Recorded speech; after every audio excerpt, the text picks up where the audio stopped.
Well, it's my pleasure to have the company of Graham Daniels, a good friend for probably 3 decades now, because of our time together at Christians in Sport.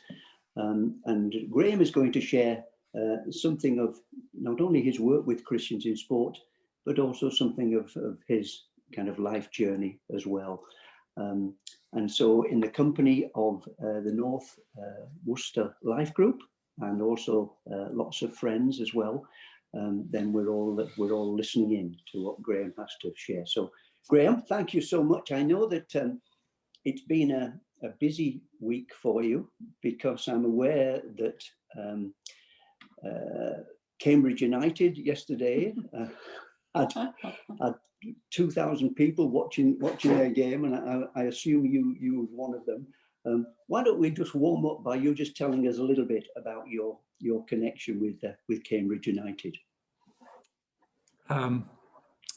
Well, yes, it's pretty disappointing because we've had a marvellous start to the season, which is quite unusual. And we were sitting very nicely in the top 3. And then as soon as we get a crowd watching us, we lose at home. So it's pretty miserable. But if you fancy a bit of interest, watch Football Focus on Saturday, because the lovely Dion Dublin came to the ground today to do a feature on our manager, who's the 2nd youngest in the Football League. I've been there, Brian. I'm 58 years of age now. I moved to Cambridge from Wales as a 21-year-old with my wife, Michelle. And we moved here. I came to play football here. So effectively, that's what brought me to Cambridge. As a youngster, I became a Christian here. I was converted to Christ at the age of 22 as a young professional footballer. And of course, there's too many years to fill in between the two in one answer. So that's how I came to Cambridge. And I've only gone back to the football club just to help give you some shape on that. I did lots of other things around the place. I went back to the football club as a director at the age of 50. And for a 2 or 3 year window until recently was a director of football, because we had a new owner who wanted to make a transition. So I helped organize a bit of a transition over the last couple of years. And for you, sport and faith has always been quite a mix. I mean, we have watching in this evening. We've got cricketers, and we've got footballers and baseball players.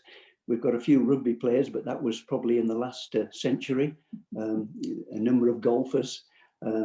So tell us a little bit about kind of your early years in the sporting realm, and where this whole area of faith came as a mix for you. Well, by now, even though I've been in Cambridge for a long time, probably not far off 40 years, I hope you can tell that I'm not from the southeast, because my lovely parents, who are such good people, aren't with us anymore, but they'd be very disappointed if you didn't know I was a Welshman. So I grew up in South Wales, and for rugby people amongst you, if I say I grew up in South Wales, born in 62, so right through the 70s, I was at school and watching the marvellous Llanelli Scarlets with Phil Bennett et al. Running the show. So my dad used to take me to rugby every week. And I just assumed as a little boy, of course, that Llanelli won, beat everybody, including the All Blacks, and Wales beat everybody at rugby all the time. So it was a shock to the system to grow up, actually. I was just a sporty kid, Brian. And as all children who love sport, I would play anything and everything as much as I could. There was a terrible moment at school at the age of about 15, what in old language would have been Form 4 or Year 10 these days, I think, when I wanted to play football instead of rugby. And I was so scared to tell my dad, you were allowed to play football for the 6th form. You couldn't play up to Form 5. And at the end of the 4th form, as it were, I said to the PE teacher, sir, next year, could I play for the school football team instead of the rugby?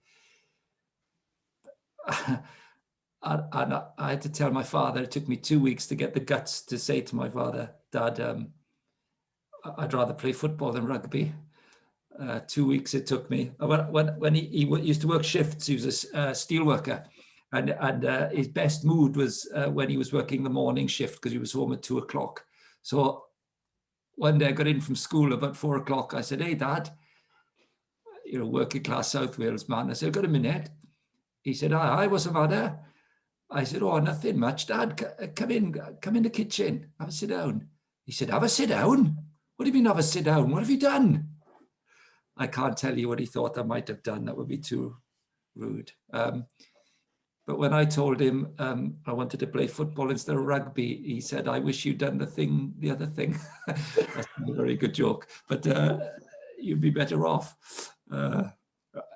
So I ended up playing soccer, Brian, and I was really reasonably good at it, better than rugby. And I ended up then signing for Cardiff City, going to university in Cardiff, playing football and studying a bit. And then I signed for Cambridge United. So that's how the football started. That's the sporty background. I remember you telling me a story of when you were a young cricketer on the school bus. Why don't you share? I mean, I've heard you tell that to kind of great numbers. I've heard you tell it to staff numbers. I've never heard you tell it on Zoom. Well, thank you. It is my favorite. It is the favorite story I think I could tell. In the middle of all that growing up business as a teenager and the sport, the first time my mother was a Christian, traditional Welsh speaking, Welsh non-conformist sort of upbringing. So yeah, definitely a Christian woman, but part of the culture that we all grew up in. So I didn't see anything different because everybody had to go to chapel in a way. But of course it was my mother, and much as she prayed for me and loved me, it's very hard to take as your obvious role model as a teenage boy, your mother's faith. But her prayers were big factors in my coming to faith later. I know that for sure. But my school cricket team was playing in Cardiff, which was very posh because we lived in Llanelli, which was 50 miles away, and Cardiff was extremely posh. And our school cricket team were playing at a school in Cardiff. And we were leaving at 12 o'clock to go to the game on a summer's day. And at 5 to 12, there was a knock on my classroom door, and it was the captain of cricket and the sort of best sportsman at school, boys' school, head of best cricket player, best rugby player. And he knocked the door and he said, is Graham Daniels here, please, sir? And the teacher said, yes. And I thought, gosh, what's he want me for? He's the king of school, that boy, upper sixth. He said, yeah. He said, sir, he's playing the cricket team today in Cardiff. So we need him to go and get his kit. So now I'm thinking, oh my word, how good am I? I've been picked for the first team. Oh my word. So I ran home, got my bag, always ready, of course, ran back to school, jumped on the minibus, 11 boys and the teacher went to Cardiff. And this chap very kindly sat next to me on the bus because, of course, I didn't know anybody. They were all big boys.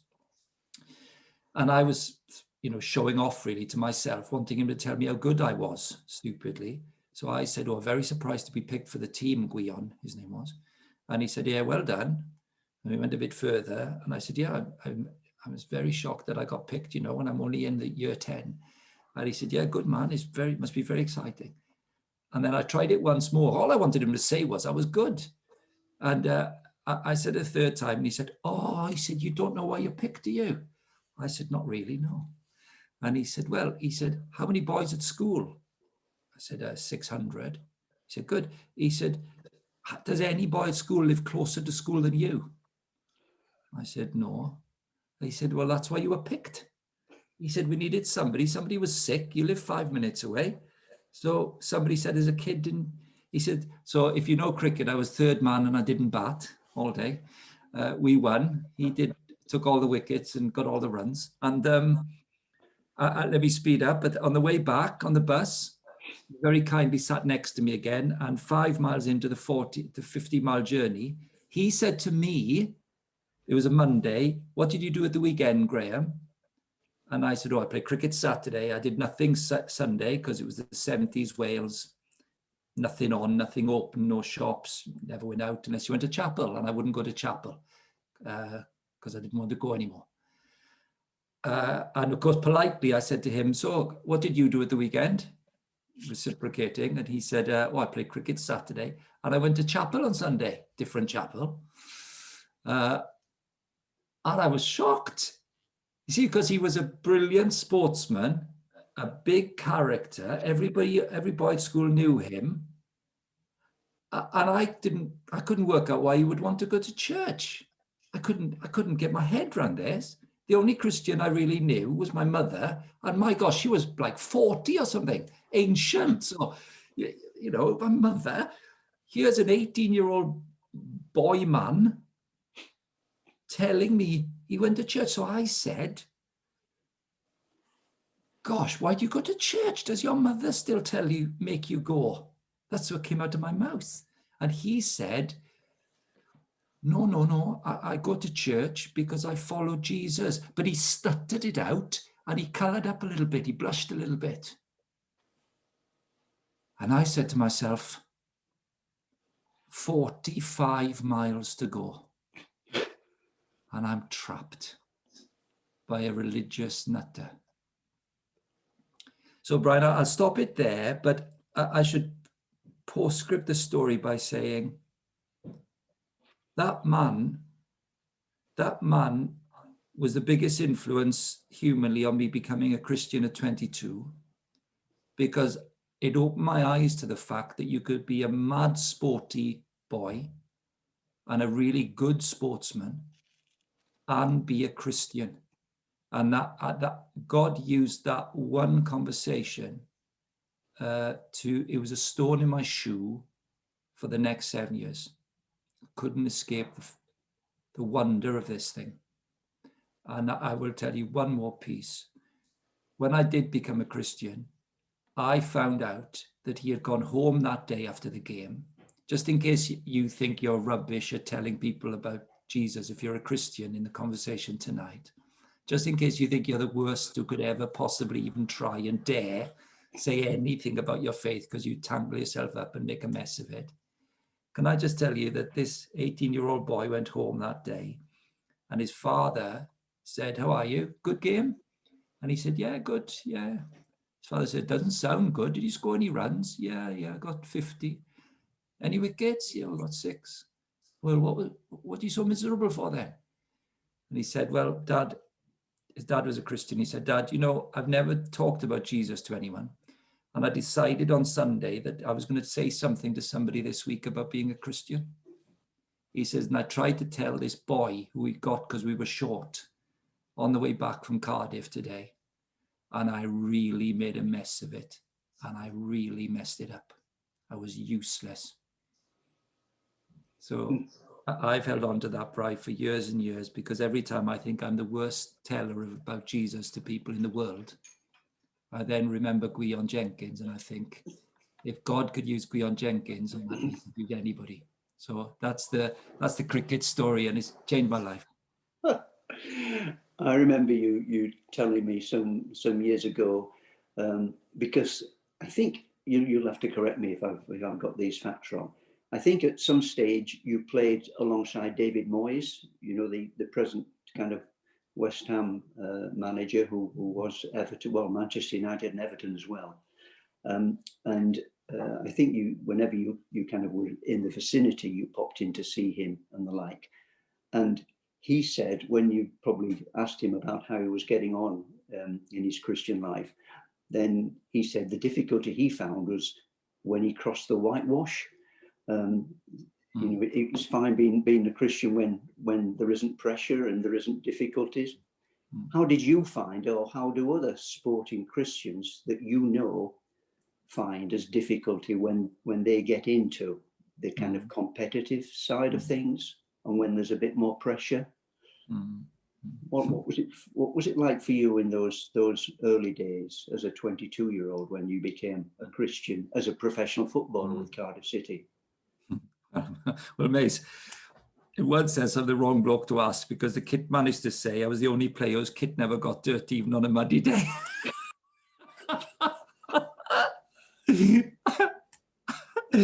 You just make me think. I've forgotten this story. There was a very famous manager back in the day called John Bond, who managed Manchester City and Norwich and people like that. And our manager had played for both those clubs at one point, and we were losing a lot of games. So he brought John Bond in to spend a week with us, coaching us to try and get us to win. And on the Saturday,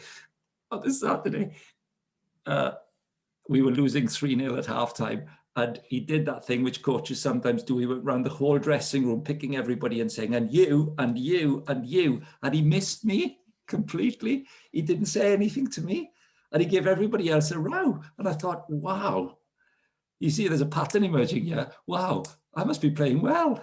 So I rather foolishly said, sounds like a spy film. I rather foolishly said, Mr. Bond, can I ask you a question? When he'd been round everybody. And he said, what? I said, you didn't say anything to me? I'm just checking, is there anything I could do second half to be better? And he said, what's your number? You with a clean kit, what's your number? I said, number 11, Mr. Bond. He said, number 11?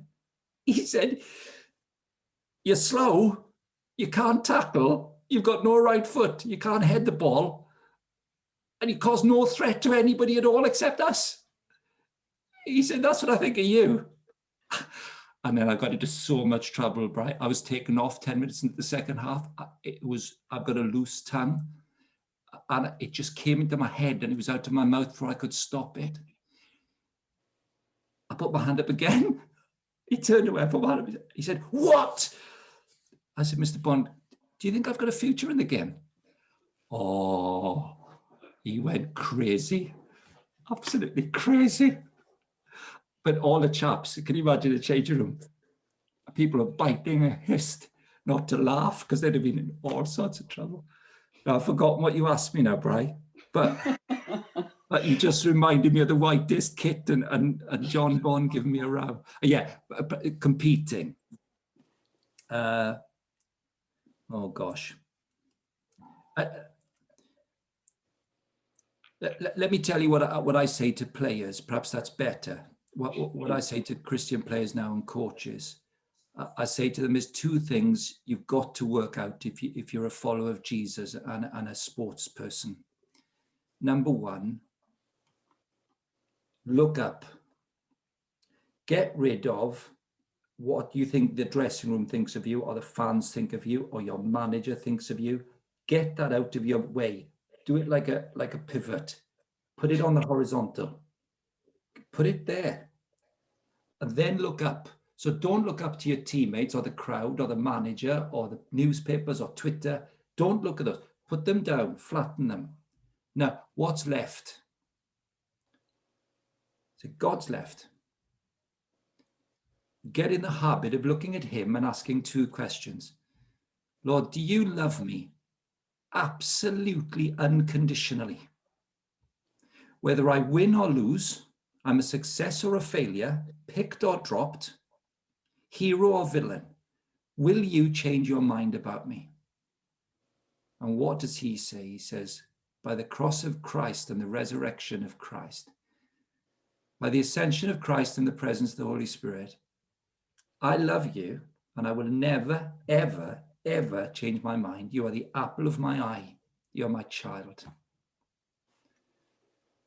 So and then look across, look sideways, not up. And ask the second question, Lord, did you make me capable of being a rugby player, cricketer? Did you give me the talents and the abilities to do this? And the answer is surely yes, because that's where you are. At this point, you're unconditionally loved, and the very God who made you capable of doing this job. Now look at all your teammates and your opponents. Look at all of them and say, this is incredible. I've got incredible fulfillment from the God who made me. I've got incredible security from the God who made me. And when I join in with all these people here, managers, players, fans, I can take that fulfillment and that security, and I can do the very best with the ability God has given me to serve these people. It's my vocation, it's my calling, it's my privilege. And then I'll say to them, there's one more thing you need to know. Philippians 1:29 says, we have the privilege of coming to faith in Christ and suffering for him. And the suffering you'll face is the pain of failure and rejection and fans against you, not playing well, getting injured.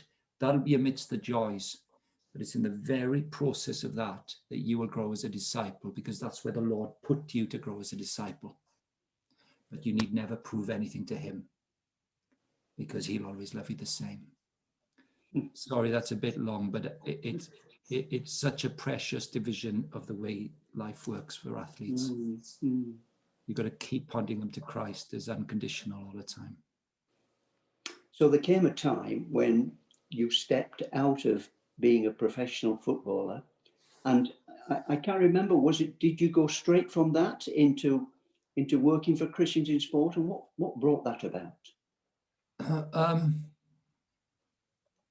I gave my testimony to a youth group when I was 23 from church, and I'd never spoken in public, and I couldn't believe it. It was electric. I just felt alive. I couldn't believe it. All I did was say what it was like to follow Jesus, and it's like the world stopped, and I just didn't know anything about the Bible, not really. So I had to find out how I could know more. So yes, Mace, I was 25 or 26, and I played part-time football for 4 years, and went to theological college just to get some knowledge, really. So I did that till I was 30. Yeah.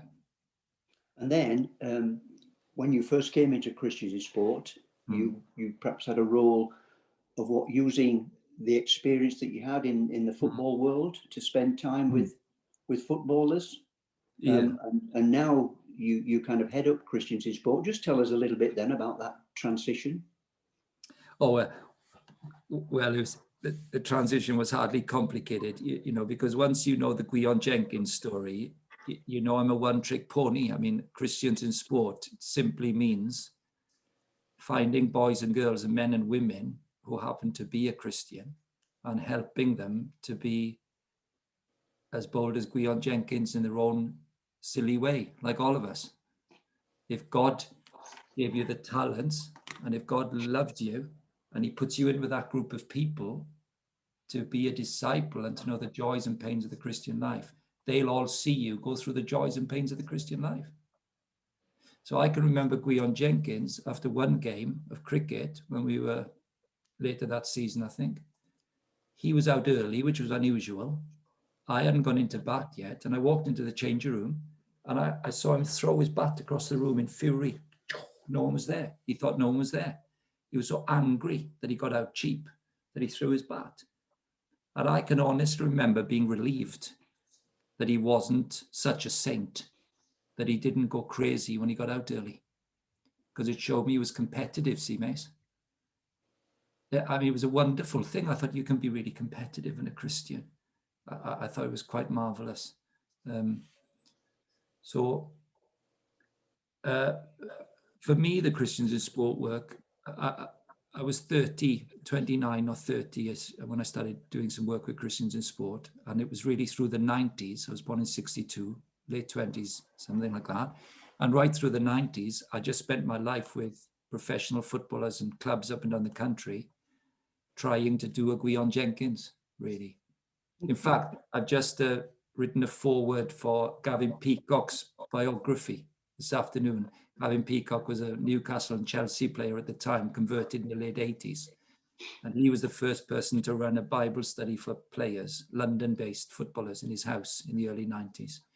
And we multiplied those across the country slowly but surely. So yeah, that was the job.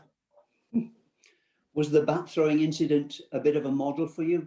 do I remember in your managerial career with a cup and saucer in the changing room? Oh, I know. I was 30. I was with 32, and I took a manager's job at a non-league club, player manager, and yeah, it was a big lesson for me, Brian. It was a big lesson for me because there was a boy who was very talented but very arrogant. And in my first game in charge, I watched him. And then the second game, I told him before the game not to pick up the ball in his own box and try and run with it, because he wasn't that good. It would cost you a goal. And he did it twice in the first half, and we were 2-0 down. We lost the game 2-1, and we came at the end. And I was standing by the physio's bench, which was in the middle of the changing room, just like a bed. And there's players all around it on the side by the walls. And as I was doing that John Bond thing, not swearing or anything, but not shouting really, but say, listen, we need to watch this and we'll work on this. And as I did it, I saw this boy from the corner of my eye smirking. I saw a smirk on his face, looking at his mate on the other side of the room, taking the mickey really. And to my incredible shock, I mean, I was so shocked myself because I'm a baby really. I mean, I couldn't believe it. I leapfrogged, I hurdled the physio's bench. I had my hand on the bench. I hurdled the bench to my right and hit him. And I'd hit him before I knew what I'd done. I hit him. And then I can remember it now. I hit him and then I froze. I just froze. And I went, oh my word, I'm in all sorts of trouble. I mean, it's my second game in charge of this team. Oh my word. And the first thing I thought is, will he hit me back? Of course. So the first thing you think is, will he hit you back? But you know, if somebody doesn't hit you straight away and swears at you, they won't hit you. That's it. Just in case you need to know that as a golden rule. If they shout back at you, they're not going to hit you. They hit you straight away. I'd seen it so many times in the dressing room. And he didn't hit me and he swore at me. And then this ice cold sort of self-protection came over me and I said, see, boys, that's the problem with boys like you. You don't care enough. And I won the room by being quick with my mouth. Well, I thought I'd won the room, but I didn't. And I really lost respect in that changing room. So, Mace, every year I ever managed a team, which was another 20 years probably, I used to say to the players at the start of a season, look, boys, I've got a terrible temper when I lose. I'm so miserable. And I am a Christian, so I don't want to let God down and I don't want to let you down. So if I don't say anything at the end of a game, don't think I don't care. It's because I'm pathetic. And we'll talk about it next week. And I tell them the story about punching the boy. Thanks for exposing me. That's lovely. Oh, no. Wonderful. Well, come on, tell us a little bit now, because it's a remarkable year is this year, as we know. But as far as Christians in Sport is concerned, it's a 40th anniversary year, and it's combined, I think, with the 25th anniversary of Sports Plus camps for teenagers. So how excited are you at this moment of time? Look, I'm talking to you and Judith in an interview. I'm excited because we're here the time goes so fast, doesn't it? The years fly past, they fly away. And then you think, such a short time here. And so thrilling to be part of the kingdom of God and to be ready for a different city. So when I think of 40 years, I think that's ridiculous. I think it was formed in 1980 and I was converted in 84. And I met the founder in 84 and you know, it was a baby institution and it was 40 years ago. And the camps, Brian, Judith, you were there. You know, we just said, come on, let's do camps for sporty kids. Let's do a Gwion Jenkins thing for them, isn't it? Let's get it going. And lovely American friend Steve Connor helped us to get the vision, and off we went. And then somebody says to me last year, it's 25 years of camps next year. I'm thinking half the people I work with weren't even born. I'm excited, Brian. I'm not excited for Christians in Sport. I love my job. Christians in Sport's just a name, you know. It's a noun. It's actually, I'd rather it as a verb, really. It's Christians into sport, sharing Christ. If you're not sporty and you're musical or artistic or a range of other cultural talents, you're a Christian in that. Your Christ lives in you, and you spend time with people in that passion and hobby and interest where they get to know you as a human being, warts and all. So I'm thrilled that I was born at a time in history when a sporty kid could get converted and spend the rest of their days advancing the cause by God's goodness in that world that gives them a passion. So I'm thrilled it's 40 years, but I'm more thrilled there's another day to have a go at it, really. Well, time is shooting on, and I suspect the folks might want to ask you a number of questions. So just one last one from me, unless they're all quiet, and I'll have plenty more. But the last one is, here we are, hopefully coming out of this COVID wilderness. But interesting things can happen in wildernesses, as we know from the Bible. How has it been both for you as an individual, as a couple, but also as a ministry?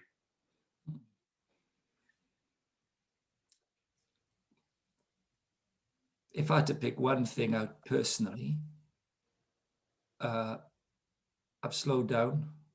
I'm sure we all say the same, don't we? It's astonishing.